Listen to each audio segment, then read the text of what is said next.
सभी हिंदू भाइयों को राम राम। मैं बुंदेली सिंगर भूरे मस्ताना। आज हमारी वीडियो का शीर्षक है हिंदू बटेंगे तो कटेंगे।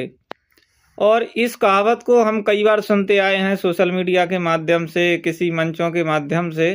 तो इस माध्यम से और इस कहावत को आज मैं इतनी सरल भाषा में आप सभी लोगों को समझाऊंगा। सभी भाइयों से निवेदन है कि इस वीडियो को पहले पूरा सुने, जब भी कुछ समझ में आएगा। और इस वीडियो को अगर कुछ समझ में आए तो ज़्यादा से ज़्यादा इस वीडियो को शेयर भी करें। हम बात करते हैं आज से कुछ समय पहले की। सभी लोगों को ज्ञात है कि हमारे भारत देश में क्या हुआ, हमारे भारत पे कितने बाहरी विदेशियों का शासन रहा है, उसका कारण क्या रहा है। उसका भी कारण बंटने का रहा है। हमारी छोटी छोटी रियासतें थीं, अलग अलग हिस्सों में हम बटे थे। अगर किसी एक रियासत पे किसी भी विदेशी का आक्रमण हुआ, उस पर शासन कर लिया, हमें दूसरी रियासत को इससे कोई लेना देना नहीं था। और इसी का फायदा सभी बाहरी है विदेशी लोगों ने उठाया। और उन्होंने जो शासन किया, उनकी जो सबसे अच्छी विशेषता थी, उनकी थी एकता। सबसे पहले मुगलों का भी शासन रहा भारत देश में, जो इस्लाम धर्म से आते हैं। उसके बाद ब्रिटिश शासन ईसाई धर्म से आते, उनमें भी एकता रही। उनमें भी आपस में वर्णों के आधार पर, जाति के आधार पर बटे नहीं थे। उनमें सभी एक ईश्वर को मानने वाले हैं, जो कि भाईचारे की बात करते हैं। एकता के आधार पर उन्होंने शासन किया। अगर जिस हिसाब से मैंने भारतीय फिलॉसफी का अध्ययन किया, वर्ल्ड फिलॉसफी यानी भारतीय दर्शन और विश्व दर्शन को पढ़ने पे जब जानकारी मिली कि यहूदी धर्म, जो कि अब्राहम से शुरुआत जिस धर्म को किया गया, तो यहूदी धर्म से ही ईसाई धर्म की उत्पत्ति हुई और यहूदी धर्म से ही इस्लाम की धर्म की उत्पत्ति हुई। यानी जिस ब्रिटिश शासन ने शासन रहा, वो भी एक ही घराने के मान लो, या मुगलों को इस्लाम धर्म से एक ही घराने के मान लो।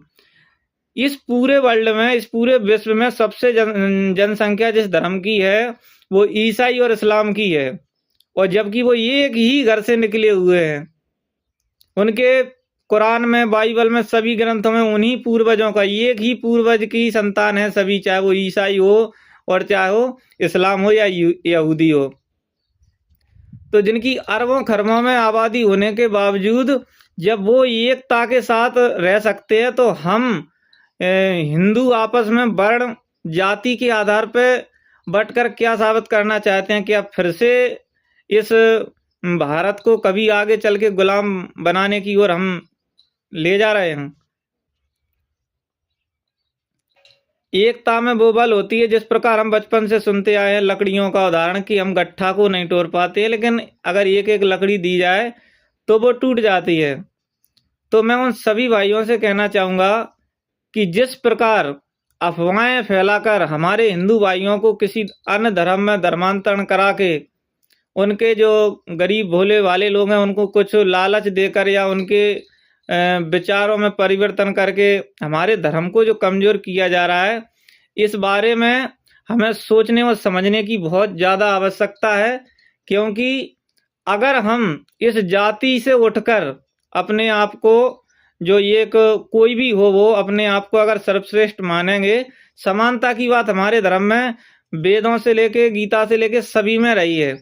जब यहूदी और इस्लाम और ईसाई, जब तीनों एक ही पूर्वज को मानने वाले आज तक उस चीज पे अटल रह सकते हैं, अब्राहम से या आदम से, जब उनमें जो ईश्वर है, उनमें जो अल्लाह है, गॉड है, उनमें भी एक ही रचना है सृष्टि की, कि जब आदम को जब अल्लाह ने बनाया, उसके बाद सारी संतानें पैदा हुई। तो जब हमारे हिंदू धर्म में जब मनु और शत्रुपा से सारी संतानें पैदा हुई हैं, तो आपस में इतना भेदभाव क्यों? जब हमारे वेद कहते हैं जन्मना जाते शूद्रा कर्मणा द्विज उच्यते, फिर क्यों भेदभाव?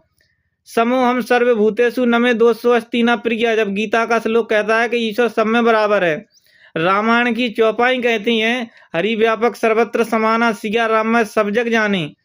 तो हिंदू भाइयों, जब तक हम इस जाति और वर्ण की व्यवस्था से ऊपर उठ के अपने आप को जब तक हम एक ही धारा में नहीं जोड़ेंगे कि हम जाति के होने के बावजूद हिंदू तो हैं, और एक दूसरे से जब तक समानता का अधिकार नहीं रखेंगे भाइयों, ये सभी हिंदू भाइयों के लिए आगे चल के इतनी बड़ी मुसीबत पैदा करेगा कि उस समय हमारे पूर्वजों ने कैसे भी करके इस देश को आज़ाद कराया। शायद है कि जिस खंडन में आज जिस हिसाब से हम बढ़ रहे हैं कि एक बार अगर दोबारा भारत गुलाम बन गया तो सोचना भी नहीं कि कई पीढ़ियों तक हम अपने देश को आज़ाद करा पाएंगे। तो मेरा इसी विषय को लेकर बहुत अच्छा आगे की और सोच रखी है कि इस आधार पर मैं एक नया संगठन भी तैयार करना चाह रहा हूं, जिसका नाम मैं बहुत जल्द बता दूंगा। अगर सभी लोगों को मेरे जो विचार हैं अगर अच्छे लगे तो कमेंट करके जरूर बताएं और वीडियो को शेयर करें, और यह भी बताएं, मैं नंबर डाल दूंगा। अगर जुड़ना चाहते हैं अपने धर्म की रक्षा, अपनी एकता अखंडता की बात के लिए, अगर समय निकाल के इस जीवन को अपने धर्म की रक्षा में समर्पित करना चाहते हैं तो सभी साथी मुझसे जरूर जुड़ें। वीडियो बड़ी होने के कारण अगली वीडियो में मिलते हैं। सभी भाइयों को राम राम।